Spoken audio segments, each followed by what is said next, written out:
Turkey, particularly Ataturk's Turkey, the secular state, was a model for Pakistan. Well, that has changed, obviously. And today, Turkey is much more Islamist. Got to do that sooner rather than later before he risks losing the unconditional support of Washington. And of course, we are pulling through the bankers in New York City and the City of London. The globalists absolutely have to keep this going. All you had to do is look at the 800,000 British citizens on the streets of London. On the other hand, have to move along through what used to be West and East Prussia up through Lithuania in order to hold the place. It's not easy. Militarily, it's a very difficult proposition. Frankly, by implication, almost everybody else in the region, plus Russia and distantly China.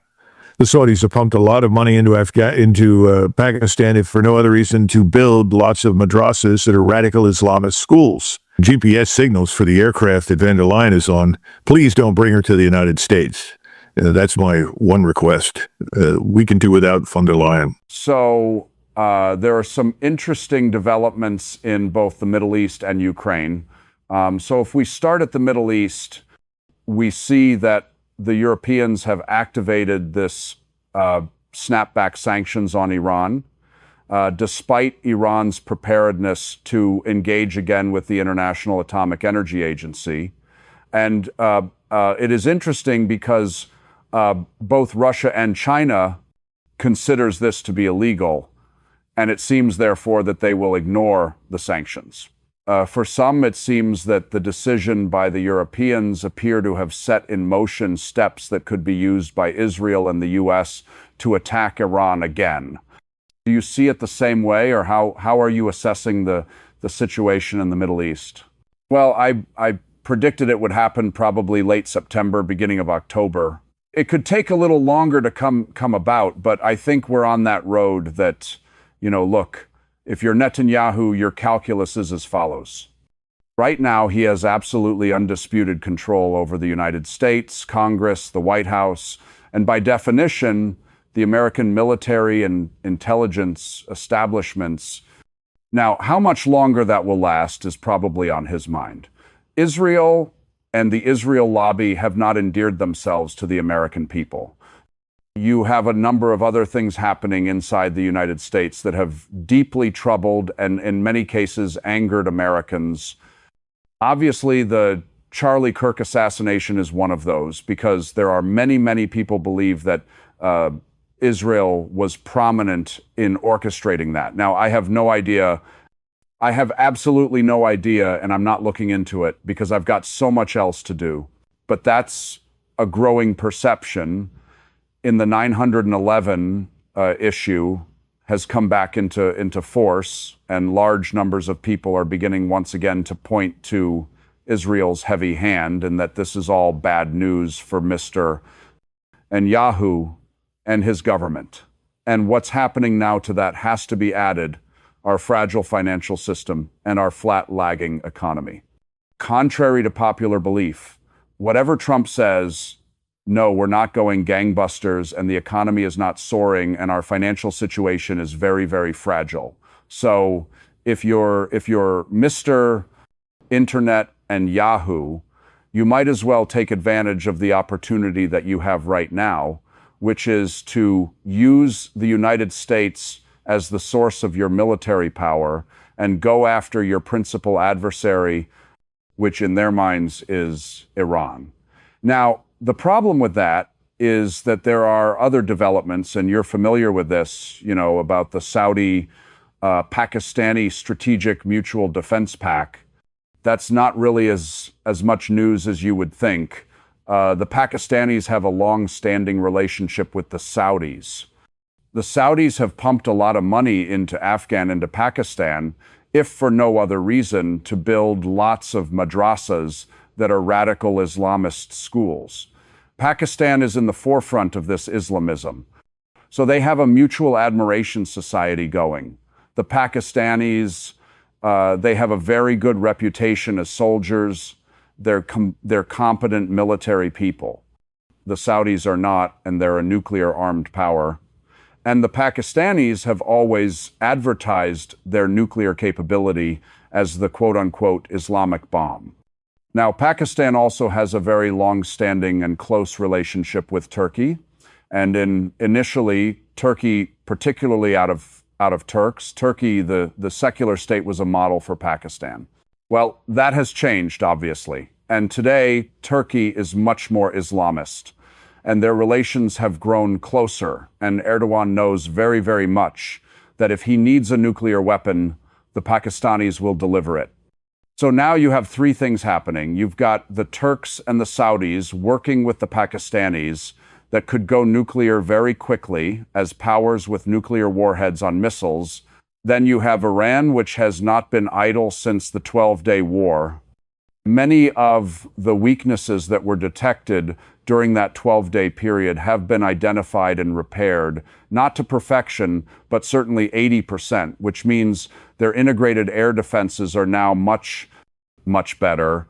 Their relations with Russia and China have grown closer. And if you're Russia right now, in view of Mr. Trump's comments and statements, which were frankly outrageous, your incentive is not necessarily to compromise with anyone, but to tighten your relationship with China, India, and Iran. So all of these forces are operating against Mr. Netanyahu. We've seen Chinese exercises with the Egyptians. We now have the Turks and the Egyptians talking and cooperating. This, too, is very dangerous to Israel because they've always been able to sort of regard their Egyptian flank as relatively secure. It's not. Now, that's their fault because they intended to open the border and push all of the Palestinians into the Sinai Desert, and the Egyptians are not going to go along with that. So this whole 73 peace treaty has effectively begun to break down. But the fact that the Chinese are cooperating closely with the Egyptians suggests that it won't be long before state-of-the-art theater, ballistic missiles, cruise missiles show up in Egypt that could be launched against Israel. So Israel sees itself as surrounded. So what do? You attack. And whom do you attack? You attack the biggest and most dangerous adversary. And for them, that's Iran. So I think a war with Iran is inevitable. The question is, who else becomes involved now, given all the relationships that I just described? We haven't even talked about the financial economic implications because the Chinese, as you know, do a land office business with the Saudis and the Emirates for oil and gas, as well as with the Iran. So the Chinese are now going to establish a quote-unquote multi-jurisdictional gold vault in Riyadh, along with another multi-jurisdictional gold vault in Hong Kong. Now, this is a part separate from and beyond the Shanghai Gold Exchange. What this is designed to facilitate is trade across international lines that is backed by gold. So if you're going to sell or buy something from the Saudis, let's say the Saudis are going to sell oil and gas to the Chinese, they're going to do that business in the yuan, and the yuan is immediately backed by gold. So within that warehouse of gold that sits in Riyadh, a certain amount of gold is then moved to the Saudi side of the warehouse when the deal occurs. And when the Saudis purchased state-of-the-art missiles, radars, and other equipment for the Chinese, gold is moved to the Chinese side of the warehouse. I mean, this is a very simplistic explanation, but that's where we're headed. It's all about de-dollarization, and de-dollarization is now proceeding at a horrendous rate. As I'm sure you saw on the exit I wrote, I tried to talk about that, and I was just listening earlier today to Alistair Malaud in London talk about the dollar's purchasing power essentially dropping precipitously. All of these things suggest that if you are Netanyahu, it's time to act. And I think his visit to the United States next week is part of that. He's coming here to finalize the plans for that assault on Iran. He's got to do that sooner rather than later before he risks losing the unconditional support of Washington. And of course, we are pulling through the bankers in New York City and the City of London, Europeans, into the fight on Israel's side with us. Now, what does that mean? Probably not a lot, but it suggests that what you mentioned up front about the Europeans is accurate. Now, the final piece of all of this is, how does this relate to Ukraine? And it's interesting that the same people who want to wage this war in the Middle East in Washington are the same people who want to keep the war going against Russia in Ukraine. And it appears that Donald Trump, within the space of the last, 6, 7, 8 months, has transformed into Joe Biden number 2. And whatever he was elected to do has turned out to be irrelevant to what he does as president. Well, on the topic of Ukraine, there seems to be a growing risk now of a direct war between the Europeans and Russia. That is, the rhetoric has become increasingly belligerent. The Europeans are threatening to shoot down Russian jets. Russia is warning that this would mean war. And you had all these incidents. Allegedly, Russia sent drones into Poland, jets over Estonia. Of course, this has been combined with incidents such as, what they claimed was the scrambling of the GPS signals of Underland's flight, which has proven to be a hoax, and a hoax media got quite excited about, as this was the smoking gun. But anyways, this seems the whole eagerness of seeing or proving any Russian belligerence is very concerning indicator on its own. How do you see this growing tensions? I said Europeans and Russia because the Americans seems to be wanting to sit this one out. I think that's a good characterization of what Donald Trump said. First, let's be sure that in the future, if they're going to scramble GPS signals for the aircraft that Van Darian is on, please don't bring her to the United States. That's my one request. We can do without Thunderlion. Second point is I went over today with some people in the Intelligence Committee, all of these accusations, allegations, you call them. There have been no Russian provocations whatsoever. None. The Russians have not violated anybody's airspace with their jets. They've been scrupulously careful, let's put it that way, cautious on the air defense identification zone and its borders. The Baltic states seem to have a permanent interest in dragging the United States into war on their behalf against Russia. And that was the comment that came through very clearly. The Poles seem to be in the same business. These 19 drones, several of them that were recovered that you could pull the SIM card out of. The SIM cards were Polish or Swedish. They weren't even Russian. So the supposition is this was a hoax created in Ukraine. In other words, a false flag.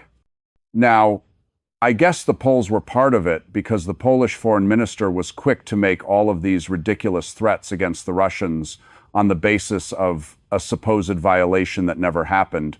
But Sikorsky is married to Anne Applebaum, and she's a card-carrying member of this globalist agenda crowd.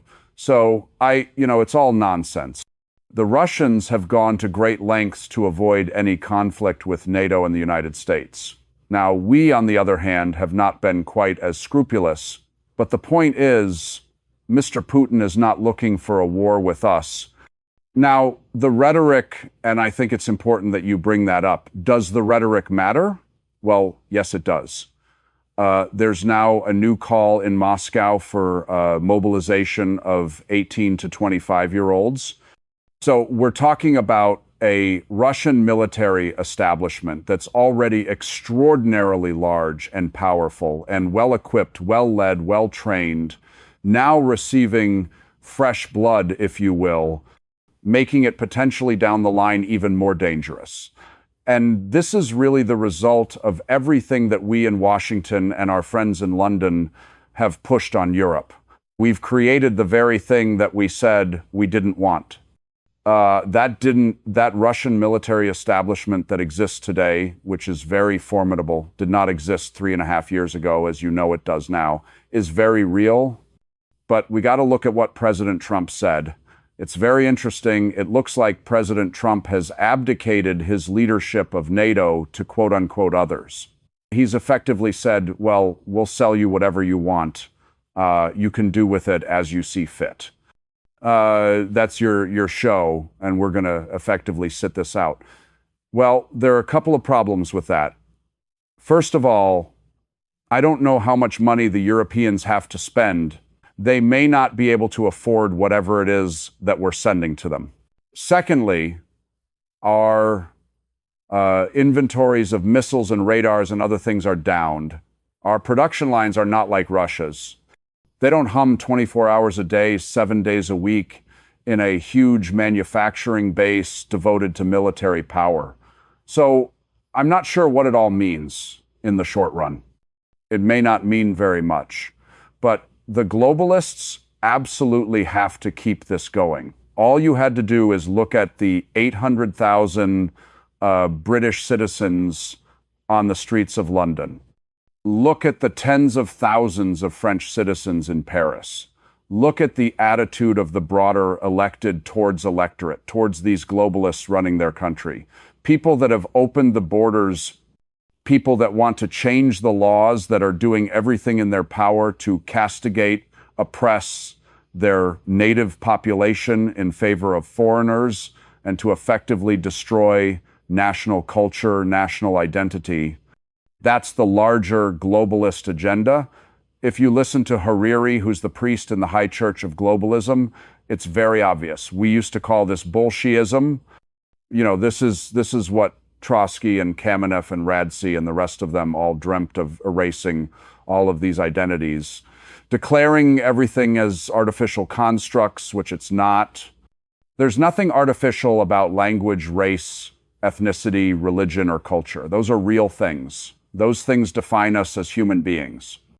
So you're having the European population, whether it's in Ireland or England or anywhere else, wake up and say, wait a minute, we didn't sign up for this. This is not what we want.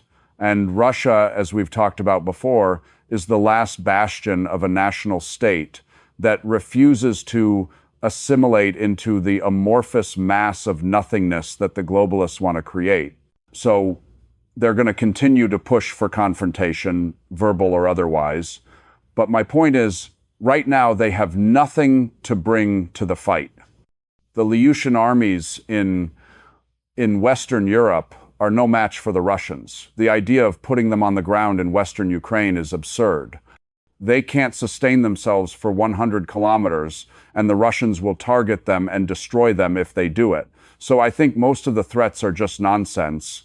It's designed to beef up morale, to create the illusion that Russia is a threat. It's not. And to try and divert and distract people from what's happening in their own countries, because the enemy that the Europeans have is inside their borders, is not Russia. Well, it's back to what I said before. He's not going to fight the battle with the Europeans over whether or not that's true. Obviously, that's all false. The war is effectively won on the ground in Ukraine. There's no question about that. The Russians are the ones exercising restraint. They don't really want to cross that river. But I do think they will take Odessa in the near term. And once they've done that, the question is, do they go up to the edge of the river and then plan on crossing into Kyiv? I mean, Donald Trump is effectively saying, I don't care. It's not my problem. This is the issue. I mean, you hear all this nonsense about he's the leader of NATO, the largest alliance in the world. Well, he doesn't want to be the leader. He's made that very clear. Now, Prime Minister Orban spoke within the last couple of days, gave a very interesting speech in Budapest, and he said, the Europeans need to be prepared to go to Moscow. That's where you have to go if you want to end this war. You have to realign your thinking. So you're going to have to go to Moscow. And he said, don't bother going to Washington. Nothing's going to change there. They're not going to help you. He's right. And I think privately, President Trump would like, over time, sooner rather than later, to move more and more forces in Europe out and back to the United States. I know he does. He'd like to do that in Northeast Asia as well. And we have an opportunity now because the new liberal nationalist government in Korea would very much like to see us leave. They're too polite to tell us to get out, but they will certainly facilitate that.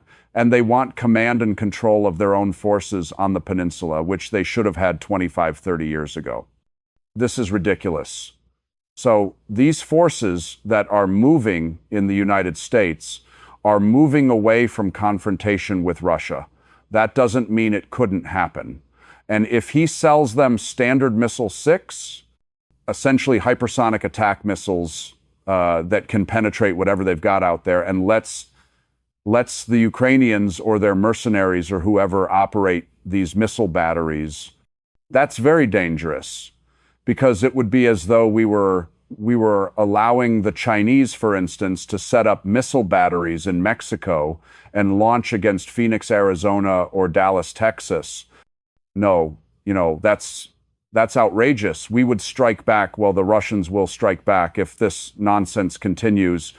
They try to attack Rian or Kazan or any number of different cities in Russia. So the danger is not past, but the reality is forces are moving in a direction that is actually advantageous to an end to the war, and he's letting the Europeans figure that out the hard way. So maybe a coalition of the willing will eventually emerge in Europe, and it has to include Germany to be workable. And it'll go to Moscow and put an end to the war. But right now, doesn't look good. Well, he said shift. He said shift. I simply say Trump has advocate. He's abdicated his responsibilities as the leader of NATO to the members of the alliance. What kind of an alliance is that then? It's not much of an alliance. But then again, NATO is not going to survive this anyway. Neither will the EU. That's what Orban is effectively telling the other Europeans. It's time to look into a different future. It's time to move past the old Cold War solution and into a new world. And I think they can do it. But, if the Poles are going to stop any transportation of goods from Northeast Asia via rail through the One Belt, One Road project, that's not going to help matters. All the Europeans are going to end up doing is increasingly isolating themselves from everything in the United States. We can't debase our currency fast enough. How much longer this can go on is anybody's guess. But given where gold is going and where the dollar is going, the dollar's purchasing power is dropping like a rock, and the world is turning increasingly to gold. Gold remains the anchor. It retains value. Fiat currency is easily diluted. And that's what you're watching in the United States. And of course, the economies in Great Britain, Germany, and France are terrible. The gilt market or the bond market in London is just going to fall apart and crash. Arab bond markets not far behind. All the proverbial chickens are coming home to roost. So hopefully, if you were President Putin, you realize what's going on. You do what you need to do, prudent measures to protect yourself. But I think he understands that the opponent is crumbling internally. It's disintegrating inside itself. And again, I go back to Orban. That was his message, and he's right. We mentioned the collapse of NATO and the European Union. Do you think this will be a very triggering factor? Is that Trump now, I guess, hands over all responsibility to Europeans, because I know you and I have spoken about this before, that Trump has been preparing to hand over the whole mess to Europe, so they can take responsibility. But usually you don't hand over responsibility if you think you're winning. Do you think this will be the trigger to start, I guess, gradual dissolving of NATO, to the extent that European leaders and their populations understand that the world has changed? I go back to, you go all the way back to Bismarck, and they looked at alliances, and he warned against overdependence on alliances, saying the critical questions, life and death, war and peace, have to be decided on the national level. Germany must be strong in order to deal with these issues. It cannot become dependent on others. We all know how things turned out after he left his office. Charles de Gaulle famously said that Europeans need to understand Americans live in the United States. They don't live in Europe, and the British live on an island. Continental Europe, you need to take care of yourself. You need to chart your own course into the future. All these things are happening. And that's Orban's argument. Orban and others like him Theo and others, they're going to win this argument. They're going to come out on top. The problem for all of these states, though, is still financial and economic. And I don't know how that works out in Great Britain, France, or Germany. I suspect they're on a road similar to us, which is very frightening. Well, I just want to get back to something you mentioned earlier, said that the U.S. intelligence sees the drones which entered Polish airspace as being a European divided by Ukrainian hoax to pull America into this conflict. Have you gotten any feedback on how U.S. intelligence assess the accusation that 3 Russian jets entered Estonian airspace? Because, well, this is something that the Russians are denying. Of course, we shouldn't take it all at face value, but it does seem very strange because a few days earlier, well, not few days, but at the end of August, we saw a Reuters report saying that the Americans had told the Europeans that they would be reducing their military presence in their Baltics, which is something that the Russians would welcome. And seemingly the only thing that would prevent this would be if Russian would step up their aggressions and suddenly jets appear over Estonian airspace. I'm not saying that that it necessarily is a Estonian hoax, but it sure doesn't look like this is in Russian interest to have this happen at this point in time.